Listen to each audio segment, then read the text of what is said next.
ऐतिहासिक फैसला है और कोर्ट ने बिल्कुल सही कहा कि हिजाब और किताब दोनों में कोई रिलेशन नहीं है। स्कूल पढ़ने की जगह है, वहां पे हिजाब का कोई काम नहीं। और उस ड्रेस कोड का, उस अनुशासन का, उस व्यवस्था का सबको सम्मान करना चाहिए। लेकिन अगर कोई छात्रा जो है वो हिजाब की अनुमति मांग रही है, वो हमें संविधान में दिया है, उसके तहत वो हमको अनुमति मिलना चाहिए। सिख धर्म के बच्चे भी पगड़ी पहनकर आते हैं, उन पर कोई किसी तरह की पाबंदी नहीं है।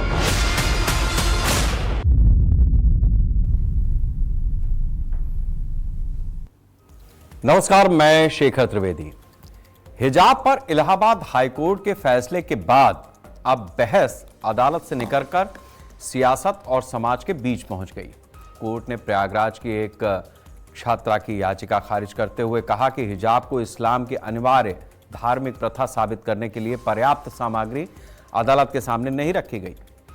साथ ही अदालत ने एक समान गैर भेदभावपूर्ण स्कूल ड्रेस कोड को संस्थान के अधिकार क्षेत्र का हिस्सा माना।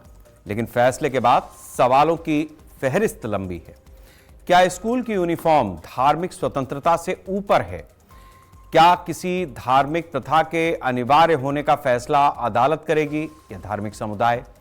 क्या हिजाब व्यक्तिगत आस्था और पहचान का सवाल है या स्कूल में अनुशासन और समान ड्रेस कोड सर्वोपरि होना चाहिए?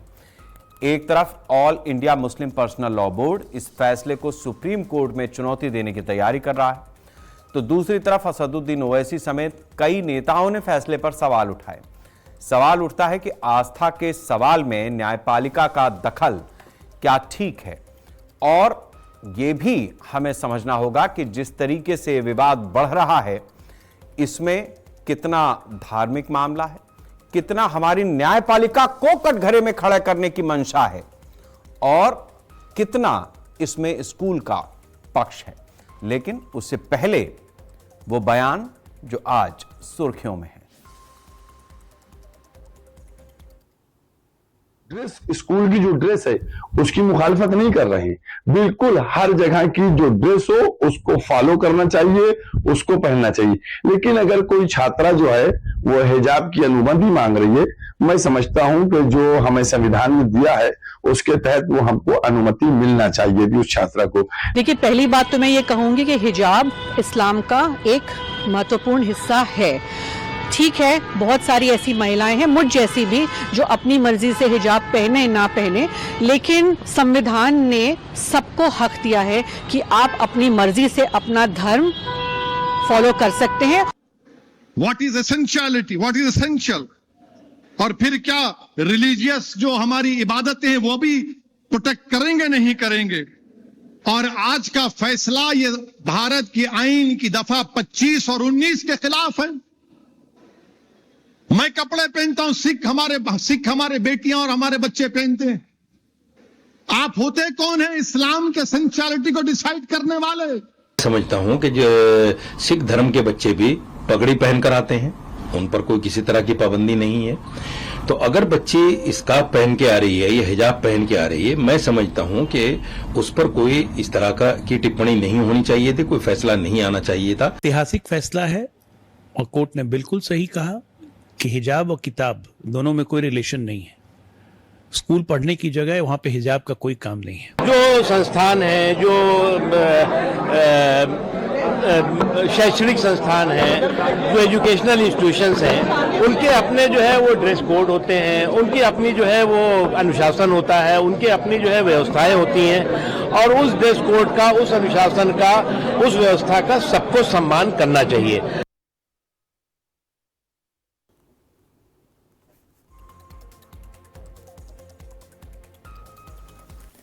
तो जाहिर सी बात है कि जिस तरीके की हमारे देश में आदत है कि विवाद किसी न किसी मसले पर चलता रहे, और उसमें भी जो हमारी न्यायपालिका है उस पर किस तरीके की स्थितियों को उसके सामने चुनौती बना करके पेश कर दिया जाए, ये भी एक नया ट्रेंड हमें देखने को मिल रहा है। जमाने से मुस्लिम बच्चे स्कूल में जाते रहे हैं, ना कभी टोपी की बात आई, ना कभी हिजाब की बात आई। जमाने से एक सामान्य स्कूल में ये हमेशा से साथ साथ बच्चे पढ़ते रहे, हर दौर में पढ़ते रहे, लेकिन इस तरीके की स्थितियां न तो कभी स्कूल की तरफ से जोर जबरदस्ती में आई, ना कोई बच्चा इतना एडामेंट हुआ। 5वीं 6वीं 7वीं 8वीं या हाई स्कूल इंटर के भी बच्चे हैं, वो अपने धर्म की जितनी भी बातें हैं उसको मान रहे हैं, कर रहे हैं, अच्छी बात है, लेकिन वो सारी चीजें स्कूल तक भी आएंगी और वो वैसे ही चलेगा, ऐसा हुआ नहीं, लेकिन अब हो रहा है। इस चीज को हम और गहराई से समझने की कोशिश करेंगे। हमारे साथ में उमेश पुरी जी हैं, हिंदू धर्म गुरु हैं, तनु पोद्दार जी हैं, कांग्रेस की प्रवक्ता हैं, संजय सिंह जी हैं, भारतीय जनता पार्टी के प्रवक्ता हैं, और हमारे साथ ब्रजेश शुक्ला जी हैं, अधिवक्ता हैं। आप सभी लोगों का बहुत बहुत स्वागत है। मैं सबसे पहले तनु पोद्दार आपसे ही समझना चाहूंगा कि जो फैसला अदालत ने दिया उसके ऊपर हमारे देश में अब नए सिरे से राजनीति शुरू हो गई है। मेरे ख्याल से जब आप भी पढ़ने जाती होंगी, बहुत सारे मुस्लिम साथी साथ में रहते हैं, हमारे साथ में भी थे और भी तमाम लोगों के साथ में रहे होंगे, लेकिन ये टोपी या हिजाब ना कभी उन्होंने लगाया, ना इस तरीके की कोई ऐसी स्थिति या चर्चा सामने आई कि हमें लगाना है, स्कूल में पहन के आना है, नहीं आना है। कांग्रेस इस पूरे मामले को किस तरीके से देख रही है? देखिए, आपको, आपके दर्शकों को नमस्कार। आज तक मैं जिन भी स्कूलों में पढ़ी, वहां पर मेरी मुस्लिम फ्रेंड्स थी, दोस्त थी, तो उन्होंने कभी हिजाब का इस्तेमाल नहीं किया स्कूल के अंदर। ये बात आपकी सही है, लेकिन प्रयागराज का जो मामला है उसमें जो बच्ची है वो कह रही है कि वो लगातार बचपन से आज तक स्कूल के अंदर हिजाब पहन कर आ रही थी। तो ऐसा क्या हुआ कि इतने साल बाद उस बच्ची को हिजाब पहनने से रोक दिया गया स्कूल के अंदर? इतने सालों तक उस व्यवस्था पर सवाल क्यों नहीं उठाए गए? क्योंकि मुझे लगता है कि उत्तर प्रदेश में आने वाले समय में चुनाव है, इसलिए इस मुद्दे को बार बार उछाला जा रहा है और धर्म के नाम पर लोगों को वापस लड़वा कर बांटने की राजनीति ये बीजेपी करना चाहती है, इसलिए उस बच्ची को रोका जा रहा है। अभी आप देखिए कि बहुत समय हो चुका है, यूपी के अंदर सरकार भारतीय जनता पार्टी की है, लेकिन उसके बावजूद बीजेपी को इस पर जो है आपत्ति नहीं थी, लेकिन आज उस बच्ची के कपड़ों पर आपत्ति है। देखिए, स्कूल जो है वो शिक्षा संस्थान है, आप उस स्कूल के अंदर एक ड्रेस कोड होता है, उसको आपको फॉलो करना पड़ेगा, ये बात सही है, लेकिन अगर कोई बच्चा अगर हिजाब पहन करके आ रहा है और यही पैमाना है कि उसको अगर शिक्षा चाहिए तो उसको अपने घर से हिजाब में निकलना पड़ेगा, और अगर हम उसी हिजाब पर बैन स्कूल में लगा रहे हैं तो हम एक बच्ची से उसकी शिक्षा का अधिकार छीन रहे हैं। और उसके हिजाब पहनने से या उसके बुर्का पहनने से स्कूल में किसी को दिक्कत नहीं है, तो क्या फर्क पड़ता है कि वो हिजाब पहन कर आए या जो है बुर्का पहन करके स्कूल के अंदर आए? तो ये विषय जो है उछला इसलिए क्योंकि बच्ची जो इतने साल से पहन रही थी उस पर रोक लगा दी गई, इसलिए वो एक जायज सवाल पूछ रही है कि इतने महीनों, इतने सालों तक आपने मुझ पर रोक नहीं लगाई, और जब चुनाव आने का समय हुआ, जब यूपी में आपको पता है कि आने वाले समय में चुनाव है, तो इस तरीके के विषय हाँ, ये बात आपकी ठीक है। मैं इसी जगह पे आपने जो पॉइंट रखा, मेरे ख्याल से आपकी बात तो सामने आई गई है। मैं बस एक चीज ये समझना चाहूंगा कि ये जो बच्ची है, वैसे भी मतलब इंटर तक के बच्चे जो हैं सामान्य रूप से 16 साल के ही होते हैं, तो उनको इलेक्शन और वोट देने का ये सारी चीजें तो होती नहीं है। तो आपके हिसाब से ये जो बच्ची है, ये बच्ची इतना मैच्योर कैसे, मतलब ये जो बात कह रही है कि चुनाव आने वाले हैं, ये आप कह रही हैं, वो बच्ची कह रही है? देखिए, बच्ची अपने अधिकारों के लिए लड़ रही है, लेकिन भारतीय जनता पार्टी का जो एजेंडा है कि धार्मिक मुद्दों को हमेशा चुनाव के पास उठाया जाए, जैसे आपने देखा भी कंगना रनौत ने भी टिप्पणी की, आप क्या कह रही हैं कि ये फैसला तो अदालत से आया है ना, और ये बातों का बतंगड़ बने, तो ये इस तरीके की चीजें करते हैं जब चुनाव पास आने वाले होते हैं। ये इन्होंने नहीं कहा है, सरकार का कंपल्शन नहीं है, ये अदालत का फैसला है। इलाहाबाद कोर्ट, आपको मैं बता दूं, कर्नाटक हाई कोर्ट का हम सम्मान करते हैं, लेकिन आपको ये भी देखना पड़ेगा कि सुप्रीम कोर्ट ने इस पर स्प्लिट वर्डिक्ट दिया था। जब देश की सबसे बड़ी अदालत के 2 जज ने सेम फैसला नहीं दिया, जब उनका जो मत है वो एक मत नहीं हो सका, तो कानूनी तौर पर हम इसे नहीं मान सकते। तो ये फैसला भी सुप्रीम कोर्ट से आना बाकी है। मैं आपको बताती हूँ, जस्टिस सुधांशु धूलिया ने क्या कहा था। उन्होंने कहा था कि ये मैटर ऑफ चॉइस है और ये टिकट टू एजुकेशन है। तो आज सवाल यह है कि जब 2 सुप्रीम कोर्ट के जज इस पर एकमत नहीं हो सके तो सिर्फ हाई कोर्ट के फैसले से चलिए ठीक है, हम इस चर्चा को आगे बढ़ाते हैं। तन्नू जी, आपने अपना पॉइंट रख दिया है। मेरे साथ में संजय सिंह जी हैं, भारतीय जनता पार्टी के लीडर हैं। संजय जी, मैं आपसे जानना चाहूंगा कि इस पूरे प्रकरण पर बीजेपी का स्टेक क्या है और जो बात कांग्रेस कह रही है उसको कैसे आप देखेंगे, क्योंकि उनका कहना यह है कि जब इस तरीके के चुनावी मौसम आते हैं तो आप ही लोग उछा देते हैं उसमें इस तरीके के मुद्दों को। जी शेखर जी नमस्कार, और सभी जो आप इस डिबेट में हैं उनको भी नमस्कार। देखिए, जहां तक बीजेपी का मामला है, हमारी कांग्रेस की प्रवक्ता कह रही है हमारी बहन, तो बीजेपी का क्या लेना देना। लड़की हिजाब पहनती थी, अब वो बच्ची, वो बेटी कोर्ट गई है, बेटी तो नहीं गई होगी, उनके पिता अब्बा जान गए होंगे कोर्ट, वो पिता ही, उनके फादर ही, अब्बा जान ही कोर्ट गए हैं, बेटी को तो क्या मालूम कोर्ट कैसे जाना है। तो ये तो उनके बेटी के नाम पे जो भी कह लीजिए वही गई है कोर्ट में। बीजेपी से क्या मतलब है इसका, बीजेपी को क्यों खींच रहे हैं भाई, ये कोर्ट और उस परिवार का मामला है, कोर्ट ने अपना उसमें निर्णय दिया है। दूसरी बात, अब अभी जहां मुस्लिम का मामला आता है तो भाई बीजेपी को लाजमी रूप से खींचेंगे ये लोग, के साथ बीजेपी हिंदू मुस्लिम करती है। मैं हमारे साथ हमारे सुमैया राणा जी भी जो गई है, वो प्रवक्ता भी है, बड़ी स्कॉलर भी है इस्लाम की, और हमारे साथ जावेद भाई भी जुड़े हैं, 2 बड़े बड़े इस्लामिक स्कॉलर जुड़े हुए हैं। जहां तक मुझे मालूम है, देखिए पहली बात तो धर्म बोलिए मत इस मामले को, धर्म और मजहब सेपरेट चीज है। हम लोग धर्म निरपेक्ष, आप हमको ये कहना चाहिए मजहब निरपेक्ष, दीन निरपेक्ष। तो धर्म और मजहब में बहुत बड़ा अंतर होता है। हम धर्म धर्म धर्म करते रहते हैं, धर्म सनातन होता है और दीन और इस्लाम ये सब अलग है। तो ये मजहबी मामला है। जहां तक मैंने भी पवित्र कुरान पढ़ने की कई बार कोशिश की है, और ये क्योंकि डिबेट होती रहती है, मैं इस समय कुरान लेके नहीं बैठा हूं क्योंकि मैं बहुत जल्दी में आया हूं। इच्छा तो थी कि जब आपके चैनल से आया था तो मैं कुरान को भी लेके बैठूं, और क्योंकि इस पे डिबेट होनी है।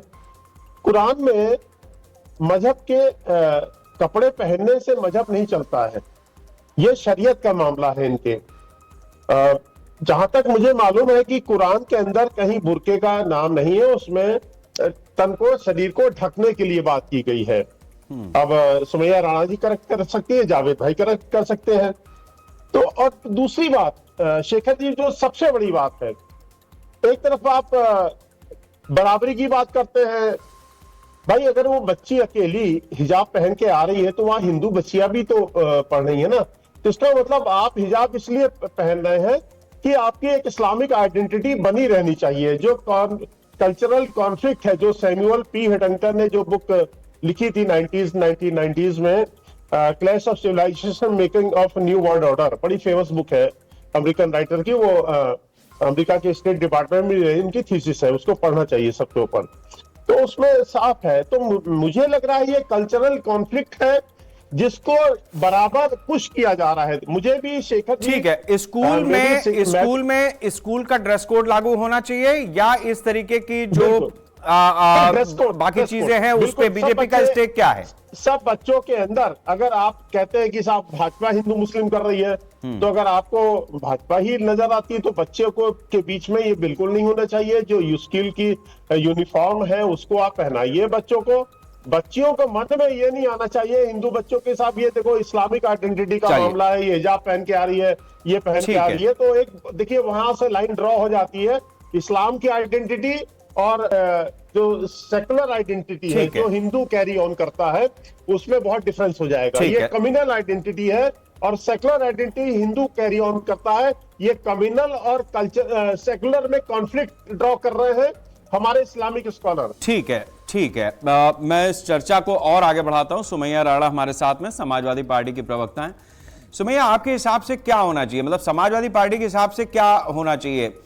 स्कूल में स्कूल की ड्रेस वही बच्चों के लिए बेहतर है, और कम से कम जो हमारा जिस तरीके के देश में हम रहते हैं उसमें इस तरीके की अगर अलग से कोई इन्फ्लुएंसिंग नहीं है, मतलब आप व्यक्तिगत स्कूल से बाहर आ गए, आप कुछ भी कर सकते हैं, आप कुछ भी पहनना चाहें पहन सकते हैं।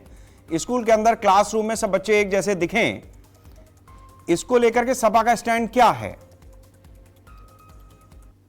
देखिए शेखर जी, पहले चीज तो ये बहुत दुर्भाग्य की बात है जिस देश में स्त्री को देवी के रूप में पूजा जाता हो, जहां पर नवरात्रों में भोग लगता हो तो कन्या को खिलाया जाता हो, वहां पर इस देश की ही रहने वाली बच्चियां जो यहीं की नागरिक हैं, उनको अपने हिजाब यानी अपने आप को कपड़े में लपेटने के लिए भी इजाजत के लिए कोर्ट जाना पड़ रहा है। हाँ, ये जरूर उसकी बात होती अफसोस की, या यूं कह लीजिए कि ऑब्जेक्शन की बात होती कि अगर कपड़े उतारने की बात हो रही होती, जो हमारी देश की खूबसूरत संस्कृति और सभ्यता है, जिसके लिए पूरी दुनिया में हमारे देश को जाना जाता है। वो पर्दा सिर्फ मुसलमान और हिंदुओं के बीच की बात नहीं है। कुछ लोग घूंघट करते हैं, कुछ लोग पर्दा करते हैं, कुछ लोग मेरे जैसा सिर्फ दुपट्टा लेते हैं, बहरहाल वगैरह। अब रही बात स्कूलों में इस तरीके से इस पर प्रतिबंध लगाने की, तो मुझे लगता है कि ये उन स्कूल के जो प्रबंधक हैं, ये उनकी मानसिकता हो सकती है कि उनको इस हिजाब से किस तरीके की दिक्कत हुई, या वहां के बच्चों ने अगर एक साथ ऑब्जेक्शनल कुछ ऐसा डायलॉग किया होता, उनको दिक्कत हो रही होती। किस बिना पर? सिर्फ इसलिए क्योंकि एक मुसलमान बच्ची है, उसको सर ढकना है, इसलिए उसको कोर्ट जाना पड़ा। आपने उसको यानी कि आप उसको उसके शिक्षा के अधिकार से भी वो कर रहे हैं। लेकिन इसका मुझे लगता है फौरी तौर पर कोई हल नहीं है। मैं एक महिला हूँ, मुझे जहां पर ये लगेगा कि मुझे इस हिजाब के साथ जाने में जिन लोगों को दिक्कत हो रही है, तो मैं कोशिश ये करूंगी कि मैं इस हिजाब में जाऊं, और अगर मुझे लगेगा नहीं जा सकती हूँ तो मैं नहीं जाऊंगी। तो मुझे लगता है इसका जो सबसे आसान तरीका है वो ये है,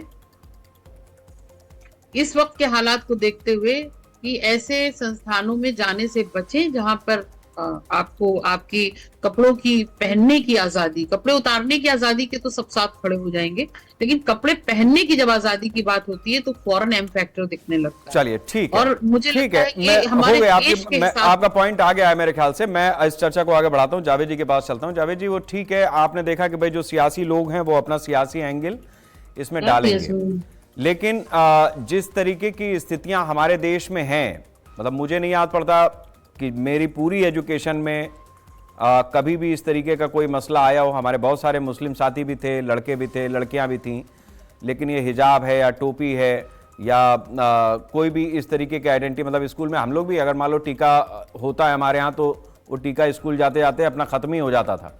तो कभी इस तरीके की एक यूनिफॉर्मिटी तो स्कूल में बनी, इसको लेकर के आप क्या कहेंगे? बाकी भाई दीनी तालीम के लिए तो मदरसे हैं, बाकी जगह हैं जहां पे आप उस तरीके से ही जाएं, वो ज्यादा बेहतर है, वहां का भी अपना ड्रेस कोड है। लेकिन एक नॉर्मल स्कूल है, वहां पर इस तरीके की चीजें, और खासतौर से जब इन चीजों पर चर्चा की नौबत आ जाए और फैसला अदालत की तरफ से, अदालत ने भी यही कहा कि भाई यूनिफॉर्मिटी बनी रहे।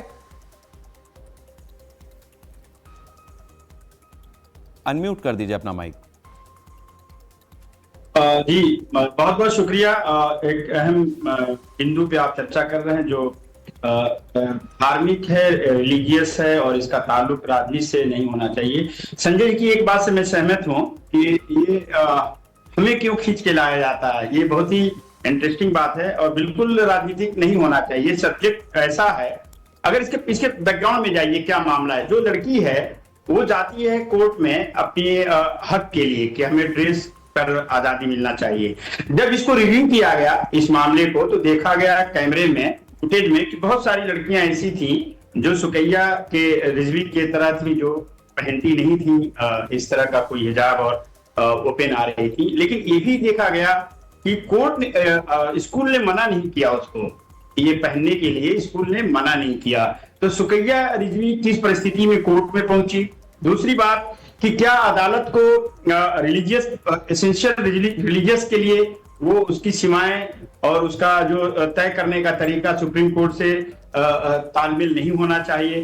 2022 के मामले अभी भी पेंडिंग में हैं, कर्नाटका के मामले चुनौती में दिया गया है, जो लार्जर बेंच को भेजा गया है। तो जो रिलीजियस और संवैधानिक जो चीजें होती हैं उनमें एक बड़ी तवील वक्त लगती है उसके फैसला आने में। तो जो जस्टिस हाई कोर्ट के जो जस्टिस ने इस पे जो फैसला लिया है, how you can define this is the essential part is or not, this is important Shekhar ji, कि ये एक बहुत ही महत्वपूर्ण है कि एक बच्ची या एक सिख का बच्चा या राजस्थान का बच्चा या हिंदू बच्चा या क्रिश्चियन बच्चा अपने अपने सिंबॉलिक तरीके से कोई तिलक लगा के, कोई टर्बन पहन के, कोई हिजाब लगा के जाता है, तो स्कूल का सब्जेक्ट है, अगर ऑब्जेक्शन करता है तो वो बनता है, उसका राइट प्रिवेल करता है। जैसा कि एक और कमेंट आया है आपके पैनल से ही कि वो वहां ना जाए, तो ये this is the worst case कि वो जाए या ना जाए। लेकिन मेरा मत है, ये मानना है कि सीमाएं जो हैं, जो संविधान की दी हुई जो रिलीजियस प्रैक्टिस है, और उसी में आर्टिकल 25 ये कहती है कि तमाम मजहब के मानने वालों को, खासतौर से अक़लियत को, इस बात का हक है कि वो अपनी पहनावे ओढ़ावे और रिलीजियस प्रैक्टिस और इदारों को कायम करे। इस मुल्क में इदारों की कमी है। मैं सुमैया राणा की इस बात से इत्तेफाक नहीं करता हूं कि इस मुल्क में इदारों की कमी है। जिस राज्य में ये आती हैं वहां पे 26,000 स्कूल बंद हो जाते हैं। आप गरीबों के लिए या एक बालिकाओं के लिए क्या स्कूल कॉमन है? जहां पे कोएड है वहां तो संभव नहीं है, जहां पे लड़कियों का है तो वहां मुमकिन है। मेरा कहने का तात्पर्य यह है कि ये राजनीतिक चर्चा का विषय नहीं है।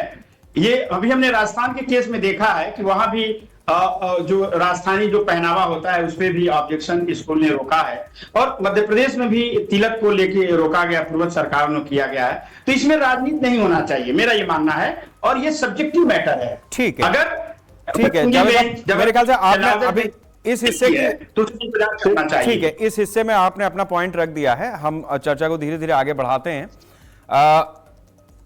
हम जिस तरीके की स्थितियों में हैं उसमें धार्मिक मामला, या जिस तरीके से जावेद जी ने कहा कि सब्जेक्टिव मैटर है, पुरी साहब आपको क्या लग रहा है कि जैसे ये बात तो ठीक है कि कोई मुस्लिम महिला है या पुरुष है तो वो सड़क राह चलते भी उनका ड्रेसअप आमतौर पर इस तरीके का रहता है कि वो पहचान में आ जाते हैं। आजकल एक दाढ़ी रखने का भी कल्चर चल गया, तो उसकी वजह से, वरना वो तो एक डिफाइंड था कि मुस्लिमों की दाढ़ी से भी उन्हें पहचान लिया जाता था। हिंदुओं के साथ में भी है कि भाई टीका लगाते हैं या कलावा बांधते हैं, इस तरीके की चीजें हैं। तो अब सवाल यह है कि स्कूलों में इस तरीके की जो चीजें हैं उसको कहां तक जायज ठहराया जाए, या आपके हिसाब से इसे क्या होना चाहिए? आप मेरे से पूछ रहे हैं? हाँ जी उमेश जी, आप ही से पूछ रहा हूं। देखिए, मैं बड़ा इस विषय को लेकर चिंतित हूं कि केवल एक विद्यालय में एक बालिका को हिजाब ना पहने देने के कारण से संपूर्ण भारतवर्ष में इस्लाम खतरे में आ गया, और उसकी पैरवी करने के लिए पॉलिटिकल पार्टीज और धार्मिक गुरु यहां आकर बैठ गए। 40 से 45 देशों में इस्लाम बड़ी मजबूती के साथ खड़ा है, लेकिन एक हिजाब एक लड़की ने नहीं पहना तो इस्लाम खतरे में कैसे आ जाता है, मुझे समझ नहीं आ रहा।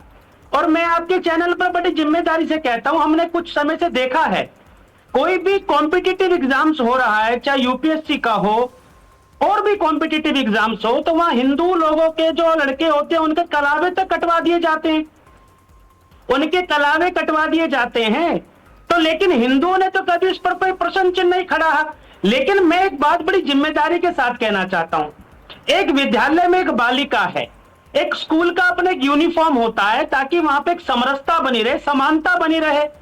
लेकिन एक लड़की हिजाब पहनकर आती है और अन्यत्र लोग एक समान जैसे यूनिफॉर्म के अंदर रहते हैं, वो बालक अलग दिखाई देता है, ताकि विद्यालय में कोई ऊंचा नीचा ना हो, एक समानता सब में बनी रहे। इसलिए विद्यालय यूनिफॉर्म कोड लेकर आता है और वो यूनिफॉर्म बच्चे पहनते हैं। लेकिन बड़ी चिंता की बात है, जो पॉलिटिकल पार्टीज अब इस विषय को लेकर मैदान में कूद गए हैं, इस पे राजनीति करने लगे, कुछ नहीं होने वाला।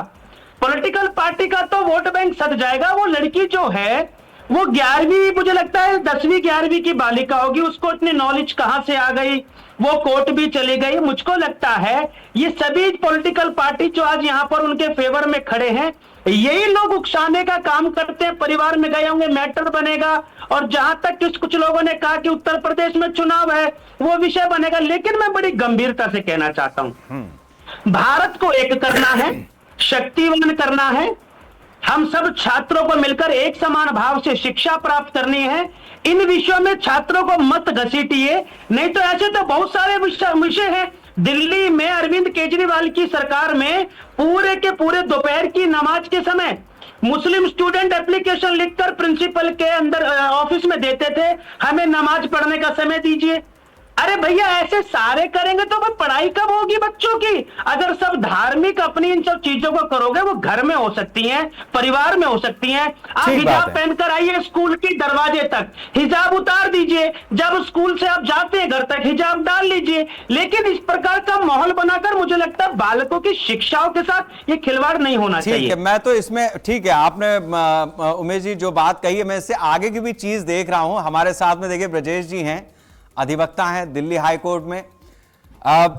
ठीक है, मैं लखनऊ हाई कोर्ट से हूं, आपने दिल्ली हाई कोर्ट गलत लिखा है। अच्छा, कहां से? Lucknow high court. Lucknow high court, कोई बात नहीं, हाई कोर्ट तो हाई कोर्ट है भाई, हमारे साथी इसको सही कर दें। पहले तो ये इस तरीके के आप मानना मत करो कि हम फंस जाएं हमारे ऊपर। नहीं, आप आपसे नहीं, मैं अपने साथियों से कह रहा हूं, हमारे साथी कई बार उत्साह में रहते हैं तो ऐसे काम कर जाते हैं।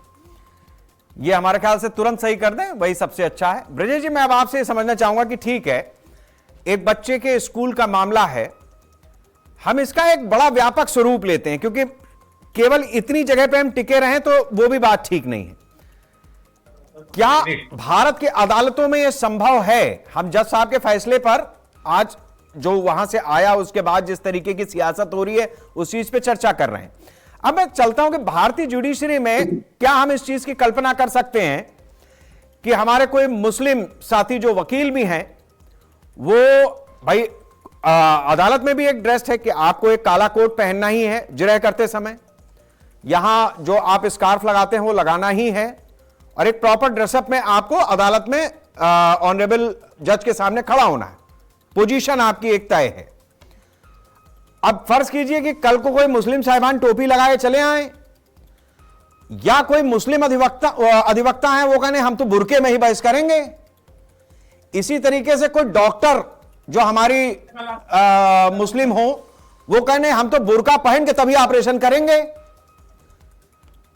तो ये जो स्थिति यहां से बन रही है, जो बुलबुला बड़ा हो रहा है, इसको आप अपनी दलीलों में कहां तक ले जा पाएंगे?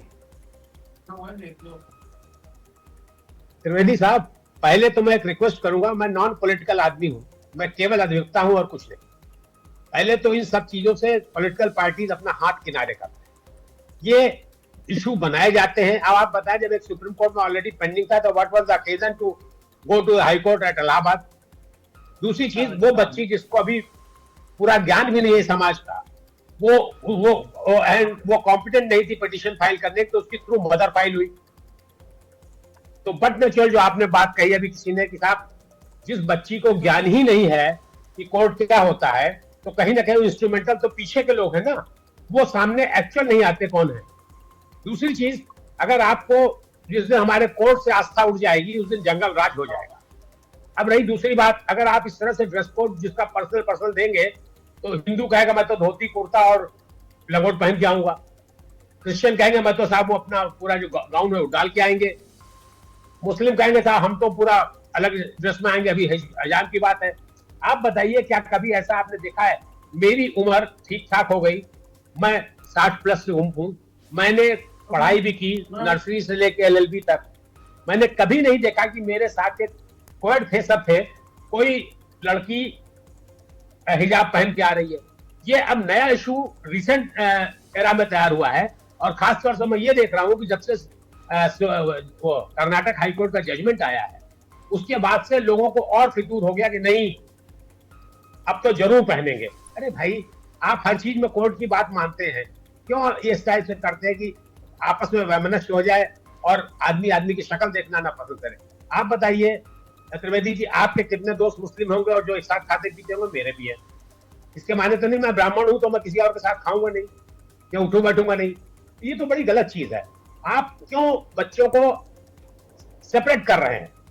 मैं अगर आप वो बच्ची, अगर मुझे सही ज्ञान है तो कॉन्वेंट स्कूल के छात्रा है, क्या कॉन्वेंट स्कूल में आप वहां धार्मिक माहौल तो ठीक है, अगर ऐसा है तो जितने ब्राह्मण हैं वो कोई हिंदू स्कूल में जाएं, वहां पे जो मर्जी आए करें, मुस्लिम है तो वहां जाएं, खाली वहां पे क्रिश्चियन पढ़ पाएंगे। तो मैं नहीं समझता इसमें कहीं से कोई लॉजिक की बात है। अगर आपने एक जजमेंट ऑलरेडी पेंडिंग है सुप्रीम कोर्ट में, क्या जरूरत थी इलाहाबाद हाई कोर्ट में दूसरा केस फाइल करने की? और आर्टिकल 19 और 25 की जो बात कही गई है, माफ करिएगा, उसका एक्सप्लेनेशन कहीं ये नहीं है कि आपको अपनी मर्जी की ड्रेस पहनने को अलाउ करेगा स्कूल। जो जजमेंट है बहुत ही परफेक्ट है, मैंने देखा उसको।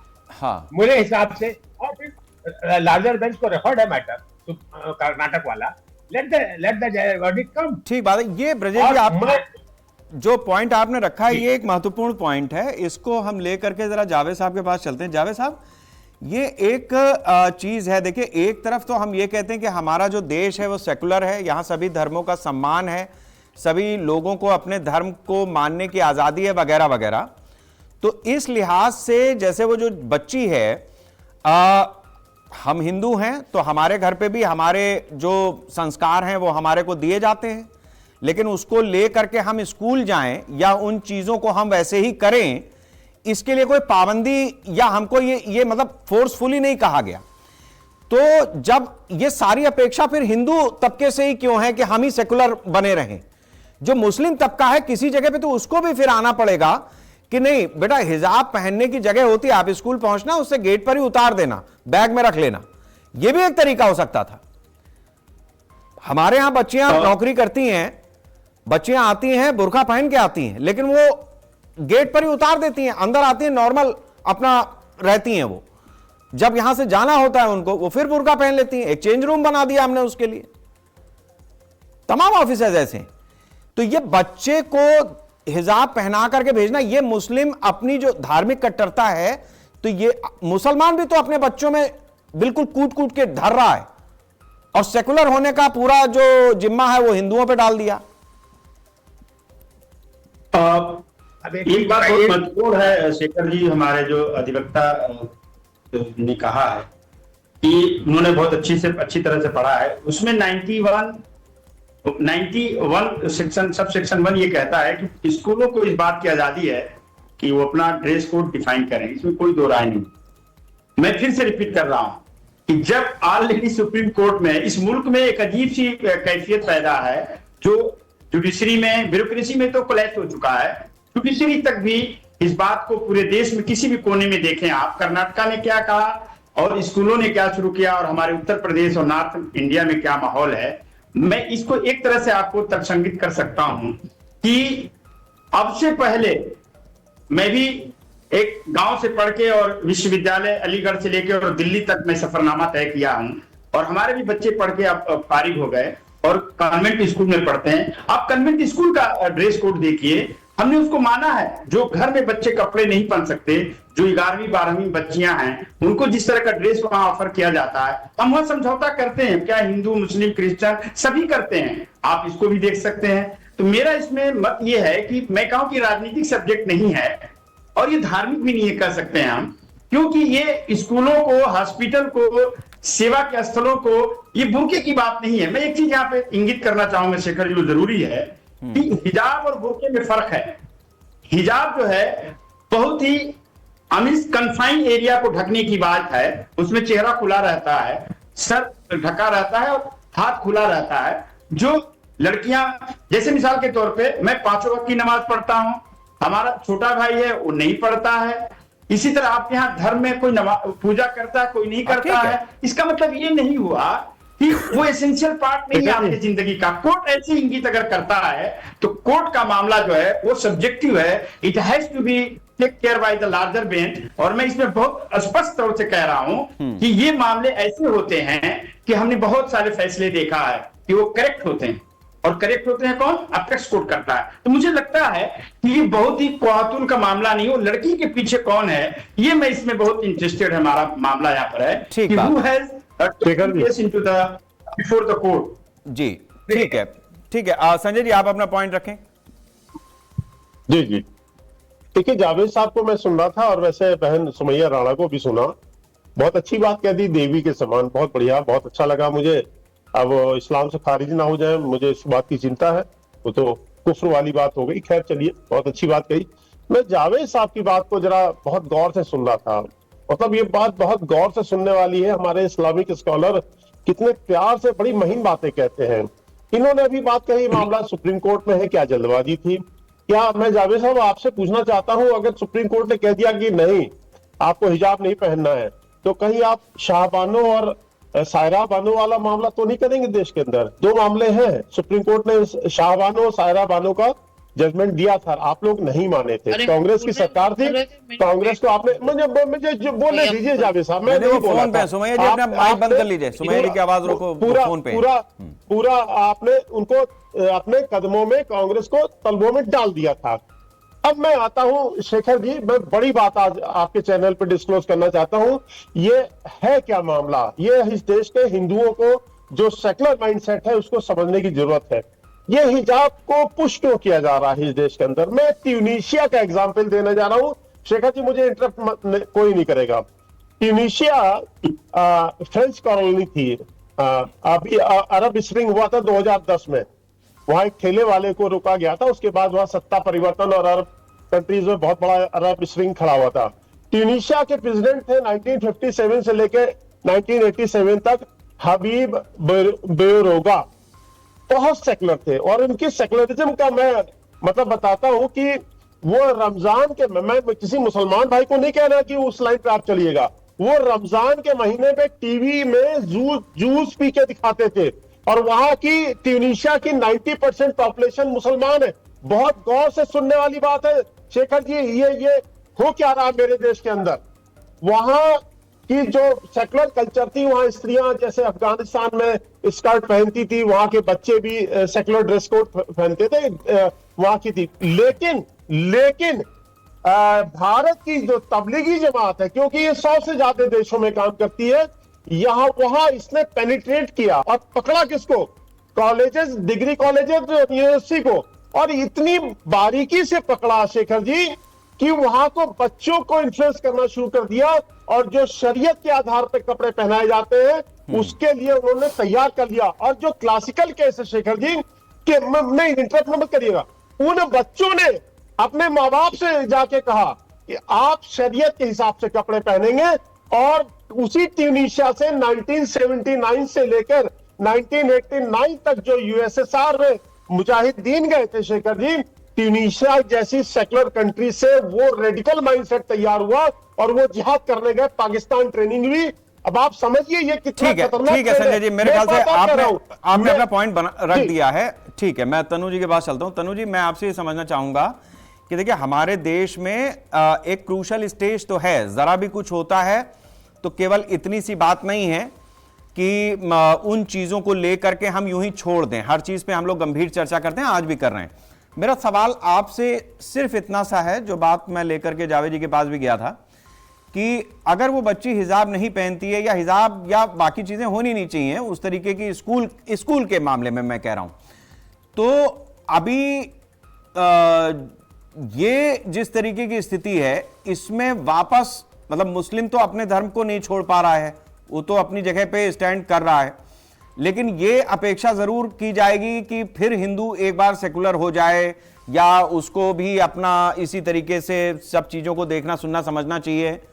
तो ये अल्टीमेटली हिंदुओं पर सारी चीजें आए और हिंदू अपनी जगह से खिसकता जाए, ये प्रयास तो हो रहा है। मतलब राहुल गांधी का भी 4 दिन पहले का बयान जो है वो भी कुछ इसी तरीके की और इशारा कर रहा है। जब मनु स्मृति वाली बात सब उन्होंने कही तो कुल मिलाकर के तो वहीं ले जा रहा है सब। देखिए शेखर जी, यूनिफॉर्म का मतलब है कि समानता। हमने स्कूल में एक यूनिफॉर्म इसलिए लागू किया ताकि सारे बच्चे समान दिखें। अब एक मुस्लिम छात्रा है या छात्र है, आप देखिए कि एक मुस्लिम छात्रा जो है वो जाती है, एक स्कूल की पूरी यूनिफॉर्म पहनती है, उसके ऊपर वो एक्स्ट्रा क्या पहनती है? एक स्कार्फ पहन लेती है। एक स्कार्फ एक विवाद का विषय कैसे हो सकता है? आप मुझे बताइए। मैं बचपन से स्कूल जाती हूं। मैं यही तो कह रहा हूं कि हमारा देश जब सेकुलर है तो भाई नल स्कूल ही जा रही थी ना, वो कोई मॉल या पिकनिक मनाने तो नहीं जा रही थी। तो ये ठेकेदारी मुस्लिम तबका को भी लेनी चाहिए ना, कि भाई वहां नहीं अलाउ है तो मत जाओ पहन के। ये सारी जिम्मेदारी, इतना बड़ा बहस होता ही ना। ये मुसलमान क्यों नहीं समझता ये बात? मैं कांग्रेस से जानना चाहता हूं।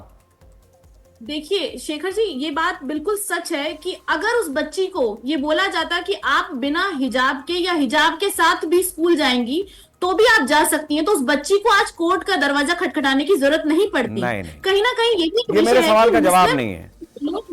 वो ये मेरे सवाल का जवाब नहीं है। इस तरीके से जो अभी बात यहां पे वकील साहब ने कही, या जो हिंदू धर्म गुरु जो हमारे साथ में वो कह रहे थे कि अभी तिलक और बाकी सब चीजें लगा करके आदमी जाना शुरू कर दे, तो वो भी कर दें, मतलब उसके लिए तैयार है कांग्रेस? तिलक लगाकर आप जा सकते हैं। मैं बचपन से तिलक लगाकर स्कूल गई हूँ, मुझे कभी नहीं रोका गया। मैंने हाथ में कलावा बांधा है, मुझे कभी नहीं रोका गया। तो अगर हम अपनी धार्मिक चीजों को चाहे, ताबीज पहने होते हैं, हम भी ताबीज पहने होते हैं, वो उसमें वो कोई नहीं रोक रहा है। जो एक आइडेंटिटी जहां से डिफाइन हो रही है। हाँ, तो शेखर जी मुझे 10 सेकंड का समय दीजिएगा, 10 सेकंड। ठीक है, मैं ठीक है, एक मिनट, मैं सुमैया जी के पास भी हुआ हूं। सुमैया जी, क्या ये इस पॉइंट में आप समाजवादी पार्टी का क्या रुख है? मतलब अगर उस बच्चे, मान लो अलाउ नहीं है, एक यूनिफॉर्म है किसी स्कूल की, तो उस जगह, अभी जावेद साहब ने कहा कि उनके बच्चे भी जो पढ़े, मिशनरी में पढ़े अगर, तो जो ड्रेस कोड था वो पहन के जाते थे, तो इसमें दिक्कत क्या थी? पेरेंट्स, मतलब मुसलमान जो परिवार है वो भी तो समझा सकता था बच्चे को कि भाई मत जाओ, क्या दिक्कत है उसमें? देखिए, पता है ये हो क्यों रहा है? मेरी बच्ची और मैं स्वयं, मैंने कैलकाटा से पढ़ाई की है और मेरी बच्चियों ने यहाँ लोरेटो कॉन्वेंट लखनऊ से पढ़ाई की है। उनका ड्रेस कोड है स्कर्ट, ब्लाउज, लॉन्ग सॉक्स, नी तक और उसके नीचे जूते। लेकिन अगर उसके ऊपर हिजाब पहन करके कोई बच्चियां यहाँ से गई हैं स्कूल में, तो किसी को मना नहीं किया गया। तो वो बच्ची को ऐसे ही दिमाग में नहीं आया होगा, उसने कहा होगा दूसरे स्कूल्स में भी तो और बच्चे जा रहे हैं। तमाम ऐसे स्कूल्स हैं जहाँ पे बुर्का भी अलाउ है। कॉन्वेंट स्कूल्स की बात कर रही हूँ, मिशनरी स्कूल्स की बात कर रही हूँ। यहाँ पे आप देख लीजिए, बड़े बड़े और स्कूल्स हैं लखनऊ के अंदर, खासकर इवन कैलकाटा में। और आप मुझे सोच लीजिए कि मैं जब अपने नर्सरी और क्लास 1, क्लास 2, स्टैंडर्ड 2 में रही होंगी, तो मैं उस वक्त की बात बता रही हूँ। आप हिजाब पहन के जाती थी आप? रुकिए जी, बिल्कुल सुनिए, मेरी बात सुनिए। अच्छा, उस बच्ची को घर से वहां तक पहुंच के स्कूल में, अगर गर्ल्स स्कूल है तो मुझे लगता है गर्ल्स के बीच में कोई भी जेंट्स टीचर नहीं है, क्योंकि वो इस्लाम का जो एक वो है, वो बाल ना दिखना है गैर महरम को। तो वो बच्ची वहां जा करके अपना हिजाब उतार के रख के बैग में, और स्कूल में बैठ के, हमारे वहां जो होता था वो हम ये करते थे। ठीक है, नहीं, आप अपनी तरफ ले जा रही। मेरा सवाल यही था, यही मैं कह रहा हूँ।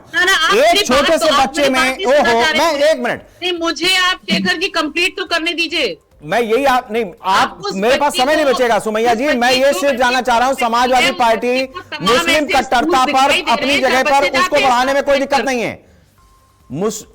बच्चे, इतने छोटे से बच्चे को इतना कट्टर बनाना, ये ठीक है मुसलमानों के लिए? कितनी छोटी बच्ची है वो जिसको कट्टर बनाया जा रहा है? इस्लाम में कट्टरता की कोई जगह नहीं है, माफ कीजिएगा। ये है, आप अपने आप को प्रोटेक्ट करके निकलना। तो फिर काय के फैसले पे आपत्ति है? क्यों जोड़ते हैं? तब काय की राजनीति है? कट्टरपन से क्यों जोड़ रहे हैं?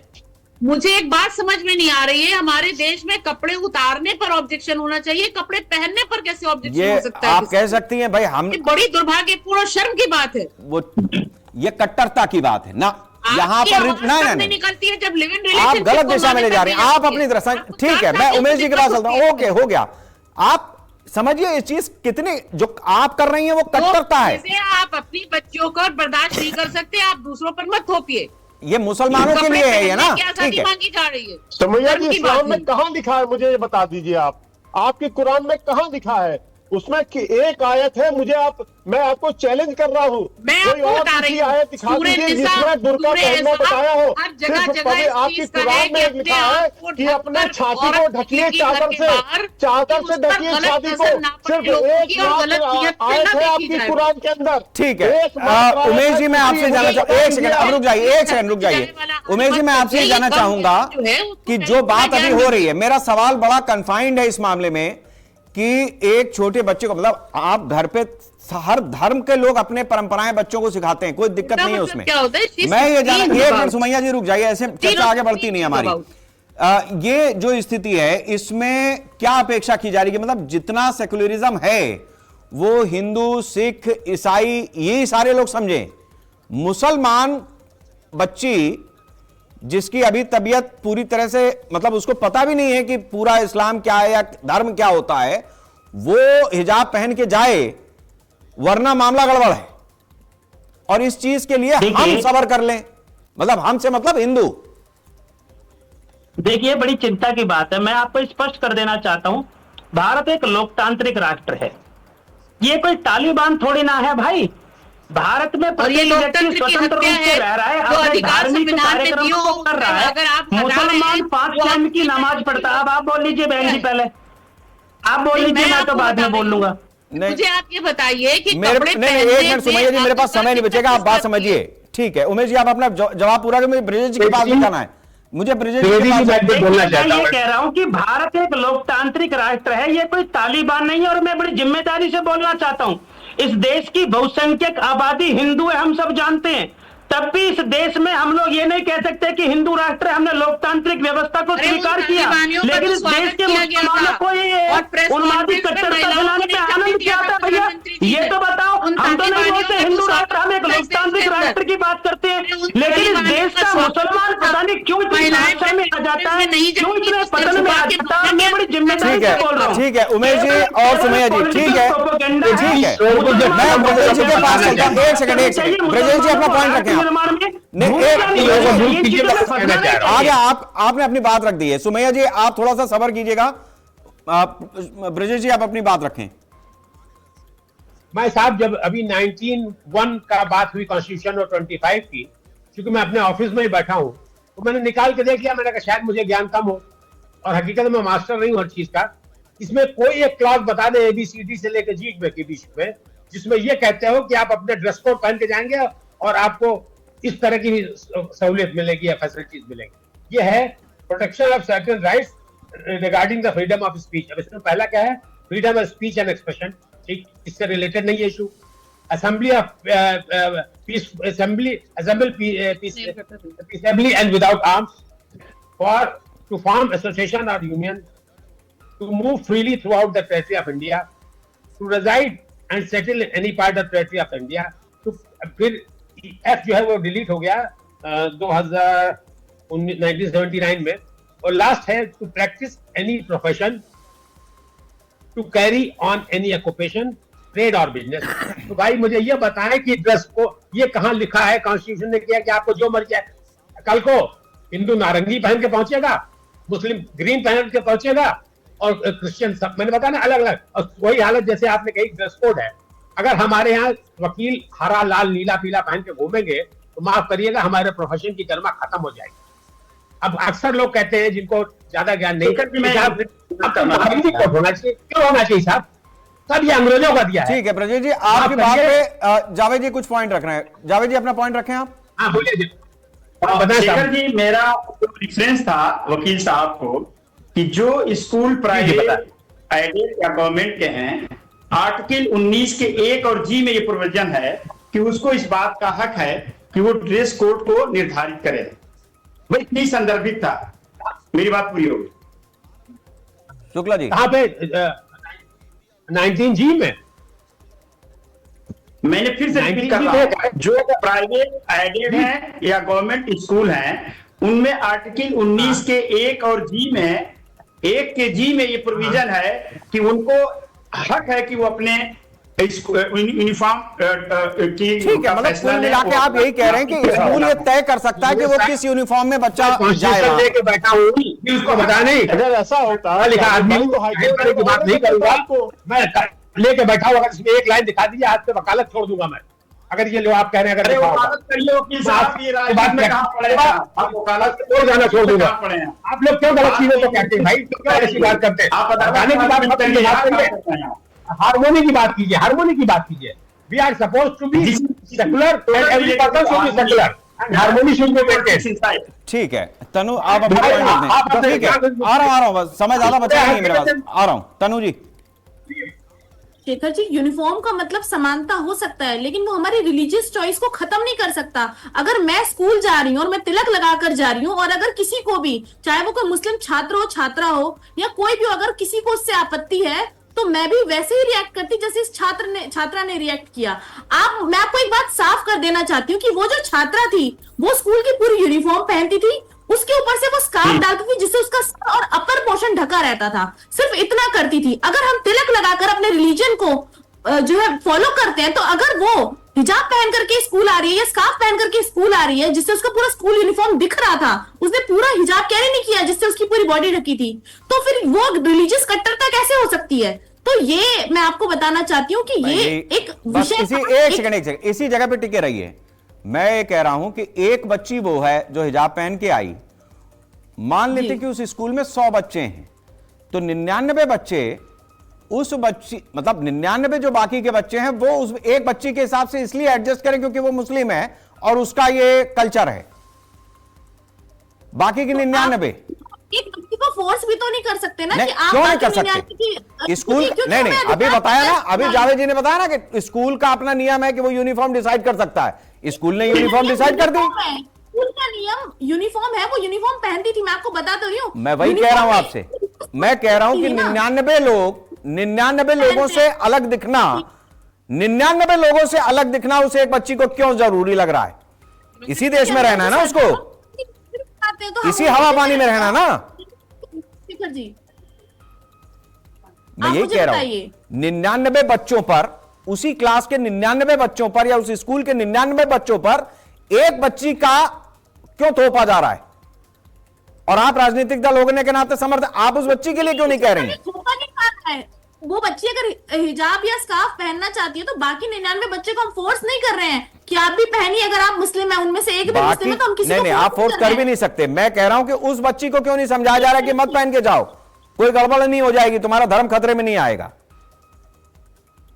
अब शेखर जी ऐसे वो हमें समझाने लगे हैं कि आप तिलक लगाकर मत जाइए, तो क्या हम सुनेंगे? कौन सा बच्चा स्कूल तिलक लगा के जाता है? अरे हम कह रहे कौन सा बच्चा है जो रोजाना तिलक लगाकर स्कूल जा रहा है? मना करेंगे कौन सा क्रिश्चियन बच्चा ऐसा है जो जीसस क्राइस्ट का वो क्रॉस लटका करके स्कूल में जा रहा है कि हम तो साथ क्रॉस, अरे ताबीज वगैरह बांधते हैं, हम लोग भी बांधते हैं, गले में माला पहनते, अंदर है, हो सकता है आपने कोई ताबीज बांध रखा हो सकता है हमने बांध रखा हो, स्वामी जी हैं, हो सकता है कि भाई बहुत सारे लोग तुलसी की माला पहने रहे, सब अंदर है ना कपड़े के। नहीं शेखर जी, तिलक तो हम माथे पर लगाते हैं। आनंद जी, ठीक है, जनेऊ पहन रखा है, मैंने जनेऊ पहन रखा है, इसके माने नहीं जनेऊ शर्ट को ऊपर से डाल लूंगा। ठीक बात है, नहीं ऐसे लोग हैं जो ऊपर से पहन के भी आते हैं, ऐसे लोग भी हैं, वो ठीक है। संजय जी अपना पॉइंट आप रख दीजिए। गलत है, लेकिन स्कार्फ डाल, अरे सोनू जी इतना अगर जिस दिन राहुल गांधी ने, मैं इसीलिए एक सेकंड, जिस दिन राहुल गांधी ने जनेऊ ऊपर डाला था, आप मेरी बात समझिए जो मैं कह रहा हूं, जिस दिन कपड़े के ऊपर राहुल गांधी ने जनेऊ डाल करके बताने की कोशिश की थी कि मैं ब्राह्मण हूं और वगैरह वगैरह, अगर हिंदू आ गया होता उस दिन सड़क पे तो स्थिति बड़ी विभत्स हो जाती। मैं इसीलिए कह रहा हूं कि सारी जिम्मेदारी हिंदू की है। आप हमारा जनेऊ, मतलब ब्राह्मण का जनेऊ आप कपड़े के ऊपर से डाल लीजिए और कहिए होगा ठीक है ये जो हमने किया वही सही। ऐसा होता है? राहुल गांधी को किसने ये बताया? वो इस देश के बड़े लीडर हैं। नहीं ऐसे इसमें बहस मत कीजिए, ये ठीक बात नहीं है। अभी हिजाब पे घंटे भर से आप लड़ा नहीं है, एक बात मैंने जनेऊ के लिए कह दी तो आप मुझे जनेऊ पे सही मत करिए, मैं सही हूं ना। संजय जी अपनी बात रखें आप। ऐसे एंकर होते हैं जो खुद सही होते हैं। बाबा साहब भीमराव अंबेडकर जी का जो मूल संविधान है उसमें सेकुलर शब्द कहीं नहीं है, कहीं नहीं है। ये तो इंदिरा जी ने ऑल इंडिया मुस्लिम पसरा बोर्ड और देवबंदी मौलानाओं को खुश करने के लिए एक गैर संवैधानिक तरीके से सेकुलर शब्द डाला। और ये सेकुलर शब्द जो अब ये डिस्कोर्स जो देश में चल रहा है उसके बाद मुझे जो समझ में आता है, सेकुलरिज्म है हिंदुओं के ऊपर हंटर ये है कि आप अपने धर्म की बात नहीं करेंगे मुसलमानों के सामने, आप अपनी धार्मिक आइडेंटिटी डिस्क्लोज नहीं करेंगे, आपको बिल्कुल अपना धर्म छोड़ के बात करनी है और हम अपनी मजहब की बात करेंगे। ये है सेकुलरिज्म। ठीक है, मेरे पास आखिरी 30 सेकंड है, मैं प्लीज ठीक है संजय जी, मैं आखिर के 30 सेकंड एक बार जरा ब्रजेश जी के पास जाना चाहता हूं। ब्रजेश जी मैं आपसे जानना चाहूंगा कि हमारे देश का जो कानून है उस पर भरोसा रखने की ये बात बार बार कही जाती है, लोग करते भी हैं, लेकिन जो स्थिति है उसमें इस बात को भी समझना जरूरी है कि आखिर में ये सारी एक्सपेक्टेशन केवल उस आबादी से ही तो नहीं की जा सकती है जो संख्या में बड़ी है, कि आप समझिए हमारा तो बहुत नुकसान हो जाएगा। ऐसा है साहब, मैं फिर वहीं आऊंगा, I am not a political man. ये सारे इश्यूज पॉलिटिकल पार्टीज उठाती हैं just for the benefit of vote. Otherwise आप देखें किसी को मतलब नहीं कि कौन हिजाब पहन रहा है, कौन जनेऊ पहन रहा है, कौन कहाँ प्रार्थना कर रहा है, कहाँ पूजा कर रहा है, कहाँ नमाज पढ़ रहा है। आप बताएं, कभी आपने देखा आपके ऑफिस में भी बहुत लोग होंगे जो नमाज पढ़ते होंगे फ्राइडे वाले दिन, खासतौर से ऑफिस के किसी कोने में जाके नमाज पढ़ के फिर आके काम पे आ जाते हैं। तो जो काम करने वाला है उसके पास टाइम नहीं है, जो फालतू में घूम रहे हैं वो खाली पॉलिटिकल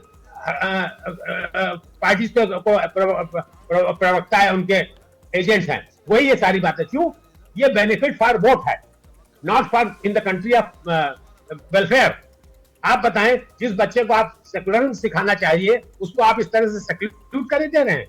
ये पिटीशन बच्चे ने के दिमाग में नहीं आई थी, उसकी माँ और बाप के दिमाग में आई होगी।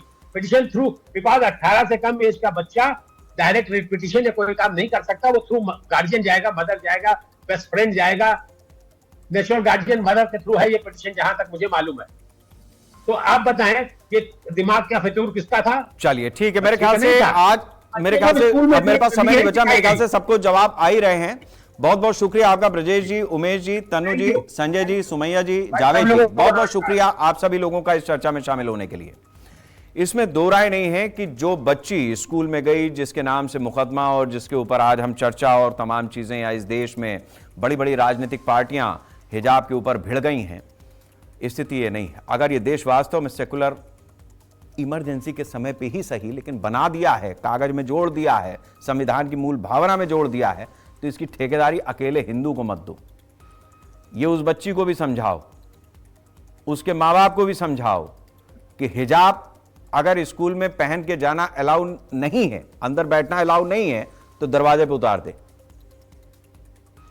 क्योंकि जितना सबर, जितना हिंदुओं का उपहास, जितना हिंदुओं का मजाक इस देश में बनाया जा रहा है, यह मुसलमान भी समझें और बाकी धर्मों के लोग भी, जातियों के लोग समझ लें कि यह चीज ठीक नहीं है। प्रेशर कुकर इतना मत सीटी पर हाथ रख करके बैठो कि वो फट ही जाए किसी समय। नमस्कार। भारत की आइन की दफा 25 और 19 के खिलाफ है। मैं कपड़े पहनता हूं, सिख हमारे बेटियां और हमारे बच्चे पहनते हैं। आप होते कौन है इस्लाम के सेंचुअलिटी को डिसाइड करने वाले? ऐतिहासिक फैसला है और कोर्ट ने बिल्कुल सही कहा कि हिजाब और किताब दोनों में कोई रिलेशन नहीं है। स्कूल पढ़ने की जगह है, वहां पे हिजाब का कोई काम नहीं। और उस ड्रेस कोड का, उस अनुशासन का, उस व्यवस्था का सबको सम्मान करना चाहिए। लेकिन अगर कोई छात्रा जो है वो हिजाब की अनुमति मांग रही है, वो हमें संविधान में दिया है, उसके तहत वो हमको अनुमति मिलना चाहिए भी। सिख धर्म के बच्चे भी पगड़ी पहन कर आते हैं, उन पर कोई किसी तरह की पाबंदी नहीं है।